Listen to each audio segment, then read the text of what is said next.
Shalom frères et sœurs. Voilà, je voudrais vous partager un sujet important qui est les franges et les titites. Car c'est un commandement qui a été donné à tout Israël. Voilà, c'est une étude déjà réalisée par des frères et sœurs au sujet du titite et frange, et que je partage en français avec beaucoup d'éléments en plus. Voilà, Nombre 15, 37 à 40. L'Éternel dit à Moïse, parle aux enfants d'Israël, c'est-à-dire en incluant les femmes et les enfants, et dis-leur qu'ils se fassent de génération en génération une frange au bord de leurs vêtements, et qu'ils mettent un cordon bleu sur cette frange au bord de leurs vêtements. Quand vous aurez cette frange, vous la regarderez et vous vous souviendrez de tous les commandements de l'Éternel pour les mettre en pratique. Et vous ne suivrez pas les désirs de vos cœurs et de vos yeux pour vous laisser entraîner à l'infidélité. Vous vous souviendrez ainsi de mes commandements, vous les mettrez en pratique, et vous serez saints pour votre Dieu. Alors, le titite. Les titites, selon la prononciation, sont des franges ou tressés façonnés au coin du vêtement, souvent retrouvés sur le bord du talit. Le titite est une frange tressée ou nouée. C'est un mot utilisé dans le strong titite, qui veut dire frange, cheveux. À quoi ressemblent les titites? Voilà à quoi ressemblent les titites sur les photos que nous pouvons voir sur les personnes en Israël, dits israéliens.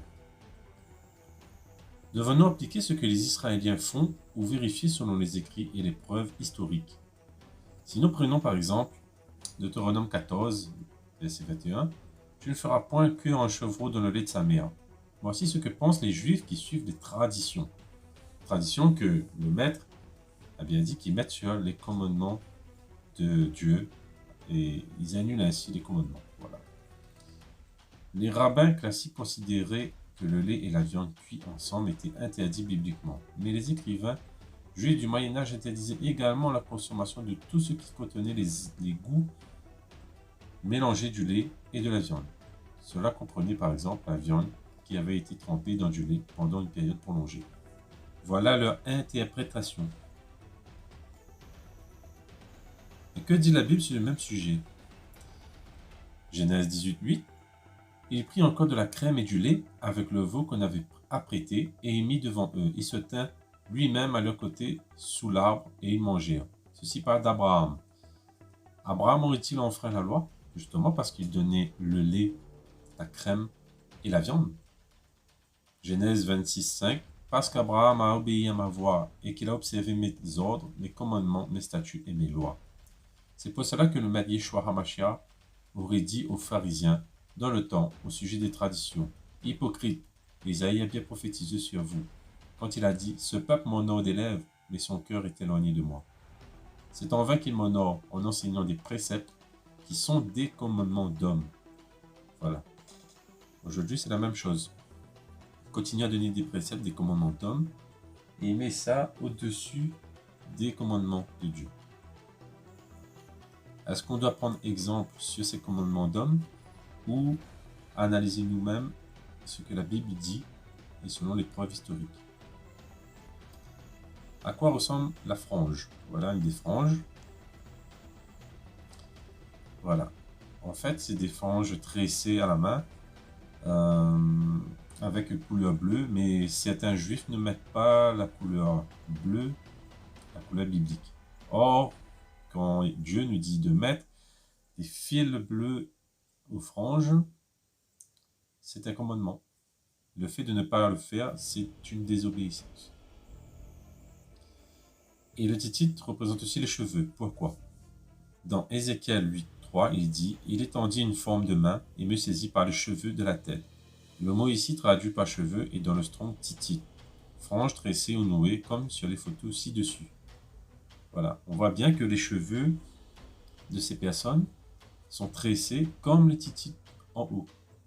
Voilà.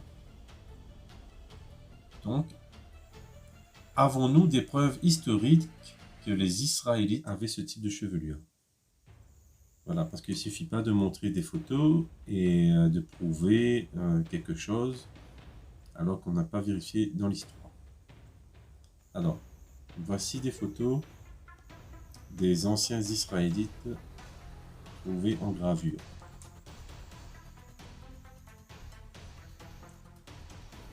On voit très bien le type de chevelure qu'ils avaient.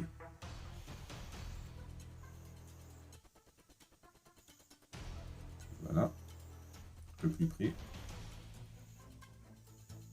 Voilà, on voit très très bien.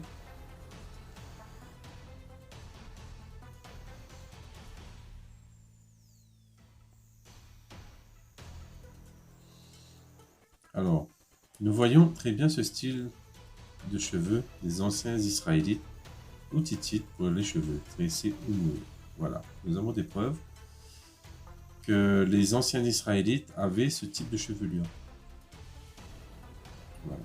Et on ne trouve pas justement dans l'archéologie des preuves des Israéliens aujourd'hui par rapport aux chevelures, par rapport aux Hittites ou autres. Voilà. Vous pouvez chercher sur Internet. Ensuite, où doit-on mettre les franges? Aux quatre coins ou aux extrémités? Dans Deutéronome 22, 12, il est dit: tu mettras les franges aux quatre coins du vêtement dont tu te couvriras. Le mot coin ici est le mot hébreu kanaf. Si nous prenons le sens littéral, on doit avoir ce type de vêtement ci-dessous. Voilà. Que les gens mettent avec quatre coins et ils mettent des titites au bout. Voilà. Les Israéliens font ça. Mais si les quatre coins ne signifient pas forcément sur quatre côtés du vêtement, cela change tout. En effet, nous pouvons voir cette expression dans certains versets. Par exemple, dans Ézéchiel 7, 2, « Et toi, fils de l'homme, ainsi parle le Seigneur l'Éternel sur le pays d'Israël. Voici la fin. La fin vient sur les quatre extrémités du pays. » Ésaïe 11, 12, « Il élèvera une bannière pour les nations, il rassemblera les exilés et recueillera les dispersés de Juda, des quatre extrémités de la terre. » Le mot extrémité ici est le même mot en hébreu pour coin, c'est-à-dire kanaf. D'accord? C'est pas écrit aux quatre coins, mais ça veut dire aux extrémités aussi. Le mot extrémité ici est le même mot kanaf. Alors, si nous regardons cette représentation des quatre coins du monde, nous comprenons que l'expression aux quatre coins est imagée. Lorsqu'on dit aux quatre coins du monde, ça ne veut pas dire que les Israélites se trouvent ici, ici, ici et ici. D'accord? Ça veut dire aux extrémités, le mot kanaf. C'est-à-dire bien aux extrémités du monde. Pas aux quatre coins du monde. Voilà. Comment le peuple de Yah peut-il vivre aux quatre coins de la terre? Quand Yah a dit qu'il rassemblerait les Israélites des quatre coins de la terre, cela veut dire des extrémités de la terre, pas vraiment aux quatre coins littéral. Nous savons pertinemment que Yah, Dieu, a dispersé son peuple sur toute la terre et dans des endroits lointains qui seraient considérés comme la fin de la terre pour certains. Ce qui est important ici, c'est de savoir que le mot kanaf désigne à la fois coin et extrémité. Dans Deutéronome 22, 12, il est dit: tu mettras des franges aux quatre coins du vêtement dont tu te couvriras. D'accord? Ce qui signifie, tu mettras des franges aux extrémités du vêtement dont tu te couvriras. D'accord? Et si je donne ces exemples, cette explication, c'est qu'on a des preuves par la suite. Voilà. Voilà des vêtements, exemples des titites aux extrémités du vêtement. On voit bien ici les franges aux extrémités du vêtement. D'accord? Ce sont des frères et des sœurs qui aujourd'hui appliquent ce commandement. Je précise aussi pour le talit que les Israéliens utilisent et les messianiques, ils utilisent ce vêtement pour prier. Voilà ce qui est dit dans Deutéronome. Tu mettras des franges aux quatre coins du vêtement dont tu te couvriras. Le mot couvriras Ça vient du mot ok, ou kaka, ou koso, qui est défini aussi comme couvrir, cacher, dissimuler, mais aussi comme habiller, couvrir, cacher, abriter, recouvrir, couvrir, accabler, être couvert, être vêtu. Voilà. Pourquoi cette précision? Parce que si on utilise le talit uniquement pour prier, cela va poser un problème. Pourquoi? Si on va dans Nombre 15, verset 37, l'Éternel dit à Moïse, parle aux Israélites, dis-leur de se faire au fil des générations une frange au bord de leurs vêtements et de mettre un cordon bleu sur cette frange qui borde leurs vêtements. Quand vous aurez cette frange, vous la regarderez, vous vous souviendrez de tous les commandements de l'Éternel et les mettrez en pratique, et vous ne suivrez pas les désirs de votre cœur, de vos yeux, en vous laissant entraîner par eux à l'infidélité. On voit bien que ces vêtements ont été mis en place pour que Israël ne pêche point devant l'Éternel. Or, si on se couvre uniquement pour prier avec ces talits, nous n'avons pas ces titites, ces franges devant nos yeux tout le temps, c'est-à-dire tous les jours. Donc, comparé aux Israélites d'avant, ils avaient ces vêtements tous les jours. Donc, c'est très important de savoir ça, c'est que ce n'est pas uniquement pour prier, mais c'est un vêtement pour se couvrir tous les jours. Est-ce que nous avons des preuves archéologiques de ce que nous disons? Voici des preuves archéologiques des vrais Israélites. Voyons bien les extrémités. D'accord? Avec un rebord bleu, évidemment, ou mauve, violet. Voilà, on voit bien. D'accord? Ce sont des preuves archéologiques. Et aussi, ils ne portent pas des titites comme les Israéliens font. C'est-à-dire, si on regarde comme ça, avec quelques petits fils par-ci et par-là. Voilà. Voilà. C'est pas ça du tout. Là, nous avons bien des preuves archéologiques de comment porter les franges. D'accord? Alors, nous voyons très bien que sur les anciens artefacts, les Hébreux avaient tous les franges au bord de leurs vêtements et recouvraient toute l'extrémité. Mais il n'y a aucune preuve archéologique probant de porter les franges comme les Israéliens aujourd'hui le font aux quatre coins littéral. Est-ce important de porter ces franges? Israël est une nation de prêtres, une nation unique. Exode 19:6, vous serez pour moi un royaume de sacrificateurs et une nation sainte. Voilà les paroles que tu diras aux enfants d'Israël. Sophonie 1:8, au jour du sacrifice de l'Éternel, je châtierai les princes et les fils du roi et tous ceux qui portent des vêtements étrangers. Ces lois s'appliquent-elles uniquement aux 12 tribus?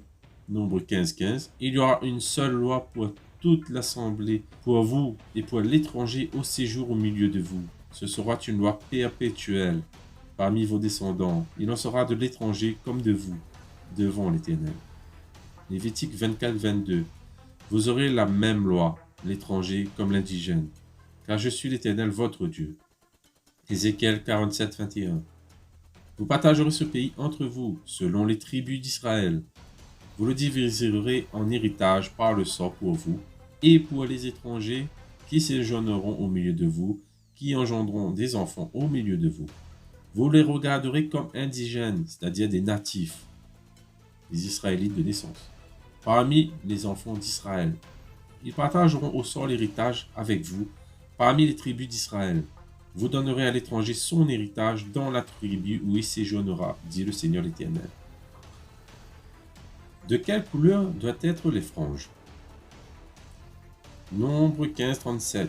Parle aux enfants d'Israël et dis-leur qu'ils fassent de génération en génération une frange au bord de l'événement, qu'ils mettent un cordon bleu sur cette frange au bord de l'événement. Dans d'habits, la même chose, cordon bleu. King James, pareil, ruban bleu. Matin, un cordon de couleur pourpre. Là, il y a eu un changement. Osterval, un cordon de couleur pourpre et la septante est un effilé couleur d'hyacinthe. Pourquoi cette inversion donne du bleu et d'autres du pourpre? Le mot pour dire bleu ou pourpre ici est tekelet, qui pourrait être tout aussi violet ou bleu. Beaucoup divergent sur Internet à ce sujet, mais nous pouvons uniquement voir les preuves archéologiques comme appui sur la couleur et même certaines expériences. Voilà la couleur, soit du bleu, soit du violet. Voilà. C'est une vidéo explicative de la création de la couleur avec une technique ancienne, un escargot d'eau spécial, et expliquer que la couleur, après création, est violette, mais une fois exposée au soleil, elle vire au bleu. S'il fallait mettre une couleur, ce serait une nuance de couleur bleue au violet en passant par le bleu-violet foncé. Et nous avons aussi des preuves qui ont été retrouvées par rapport à la couleur violet. On peut mettre violet ou même bleu, voilà, bleu foncé vers le violet. Ces escargots, le Murex trunculus, il y a probablement environ 4000 ans, on a découvert qu'ils pouvaient produire de magnifiques colorants avec les plus belles couleurs, des colorants qui étaient résistants à la laine, jamais fanés. Et c'était quelque chose dans le monde antique qui était tout simplement inouï, c'était inestimable, a déclaré le docteur Baruch Stierman de l'organisation Petite Tekelet, qui produit des franges Tekelet pour faire revivre le commandement juif et co-auteur d'un livre sur le sujet, le bleu le plus rare. Nous avons des images du bleu foncé au violet. Personnellement, je conseille de mettre plus du bleu violet, on va dire un mélange des deux, ou même un violet. Est-ce que nous avons des preuves archéologiques? Voici des preuves archéologiques, en additionnant aussi celui de trouvé avant.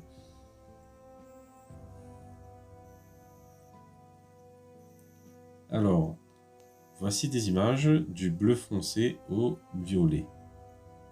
Donc on voit bien qu'il y a quand même une nuance de couleur pour la couleur Tekelet.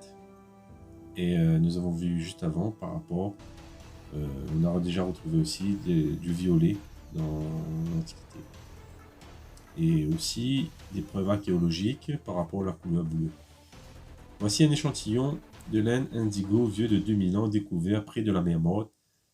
A été teint avec des extraits d'escargot murex dans un processus qui peut être similaire à ce que les anciens teinturiers utilisaient pour produire du tekelet ou bleu biblique. Voilà des vêtements retrouvés. Israélites découverts dans une cave égyptienne exposée au musée national au Danemark. Voilà, on peut voir la couleur sur les bords. Et en regardant bien sur le vêtement en bas, on peut voir des franges. D'accord? Comme ceux des preuves archéologiques. Juste un peu plus haut. Alors, un autre commandement en rapport avec le vêtement. Deutéronome 22, 11. Tu ne porteras pas un vêtement tissé de diverses espèces de fils, de laine et de lin réunis ensemble. Lévitique 19, 19. Vous observerez mes lois. Tu n'accoupleras pas point des bestiaux, des espèces différentes. Tu n'ensemenceras point ton champ de 2 espèces de semences. Et tu ne porteras pas un vêtement tissé de 2 espèces de fils. Prophétiquement, de ne pas se mélanger à d'autres peuples en gardant la Torah, la loi de Yah, c'est-à-dire de Dieu. D'accord? Et certains diront, ouais, maintenant la loi est abolie, ou sinon on n'a plus besoin de mettre ses vêtements ou ses franges. En tout cas, chacun rendra compte de ce qu'il fait, de ses œuvres. Et moi, je vous conseille quand même d'observer ces commandements. Évidemment, la loi qui a été donnée a aussi un sens spirituel pour les frères et les sœurs aujourd'hui. Mais cela n'annule pas la loi. Voilà. Et un petit rappel, Ézéchiel 36, 27. Je vous donnerai un cœur nouveau. Je mettrai en vous un esprit nouveau. J'ôterai de votre corps le cœur de pierre, et je vous donnerai un cœur de chair. Je mettrai mon esprit en vous, et je ferai en sorte que vous suiviez mes ordonnances et que vous observiez et pratiquiez mes lois. Et dans 1 Jean 2, 3. Si nous gardons ces commandements, par là nous savons que nous l'avons connu.